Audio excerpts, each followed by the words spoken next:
আসসালামু আলাইকুম everyone, welcome back to Novan আর ইটস ডেইলি লাইফ স্টোরিজ। একটি সুন্দর বৃষ্টিমুখর দিন থেকে আজকের ব্লগটা শুরু করছি।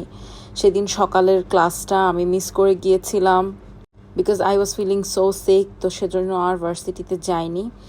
এরপর বিকেল হতে হতে my friends were telling me যে উত্তরা আয়, আমরা একটু উত্তরাতে বসে হ্যাং আউট করবো। উত্তরা দিয়াবাড়ির ওখানে যে ওপেন প্লেসটা আছে ওখানে ওরা কায়াকিংও করবে, সো দ্যাটস ওয়াই আমার ফ্রেন্ডরা আমাকে ডেকে নিয়ে গেছে উত্তরা। আমি মেট্রো দিয়ে চলে যাই, আমার বেশিক্ষণ লাগে না। এখানে আমার ফ্রেন্ড হাওয়াই মিঠাই পেয়ে ও খুব খুশি। She was so happy with her Hawaii Mithai. Anyways, এরপর এই তো এখানে হচ্ছে আমরা বিকেলবেলা সানসেটটা এনজয় করছিলাম। সেদিন ওয়েদারটা খুবই সুন্দর ছিল, আর খুব বেশি গরমও ছিল না, ঠান্ডাও ছিল না, তো ওপেন প্লেসে বসতে বেশ ভালোই লাগছিল।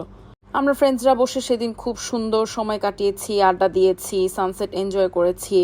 এরপর এখানে বসে বসে আমরা ফুচকা খেয়েছি। ফুচকাটা যদিও বিলো অ্যাভারেজ ছিল, আমার কাছে খুব একটা বেশি ভালো লাগেনি। That was today's short blog. Don't forget to like and follow my page. Take care, bye by.